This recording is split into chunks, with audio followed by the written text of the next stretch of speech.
الحمد لوليه والصلاة على نبيه.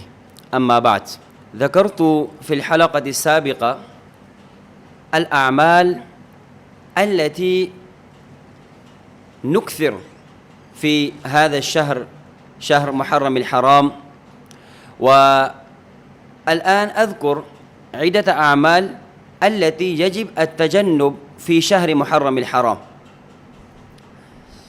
فالأول اعتقاد الشؤم والنحس في هذه الشهر المبارك، كما يعتقد بعض الناس أن حفل الزفاف وعقد الزواج لا يجوز في هذا الشهر.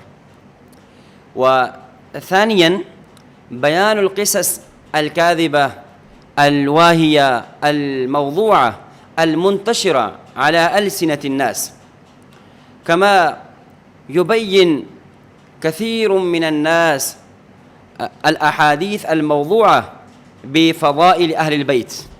لا شك أن النبي صلى الله عليه وسلم بين عدة فضائل بصدد أهل البيت والأحاديث الصحيحة، فلا بد لنا أن نبين الأحاديث الصحيحة التي وردت في فضائل أهل البيت غير الأحاديث الموضوعة الذي اخترع الناس. ثالثا ضرب الخدود وشق الجيود في مواكب الحزن، فكما رواه الإمام البخاري رحمه الله في صحيحه عن عبد الله بن عمر رضي الله تعالى عنه قال: قال النبي صلى الله عليه وسلم: ليس منا من ضرب الخدود وشق الجيوب ودعا بدعوى الجاهلية. رابعا لبس الأسود والتظاهر بالحزن على شهداء كربلاء والمشابه بهم، كما قال النبي صلى الله عليه وسلم: من تشبه بقوم فهو منهم.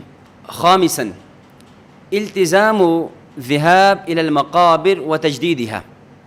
لا غضاضة أن الذهاب إلى المقابر يجوز، لكن تخصيص هذا اليوم والتزام هذا اليوم لا يجوز، والتزام هذا اليوم بدعة.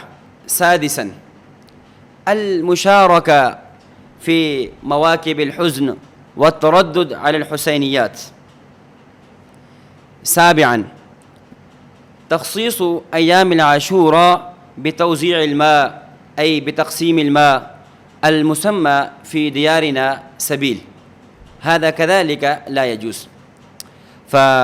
وكذلك أعمال أخر الذي لا أصل لها، ونرى بعض من الناس هم يعملون هذه الأعمال السيئة.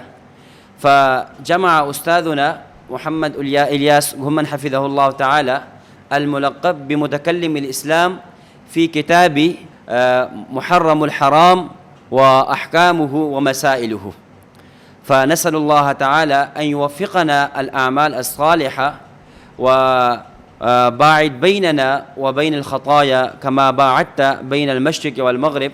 وصلى الله تعالى عليه وعلى آله وأصحابه وأزواجه أجمعين.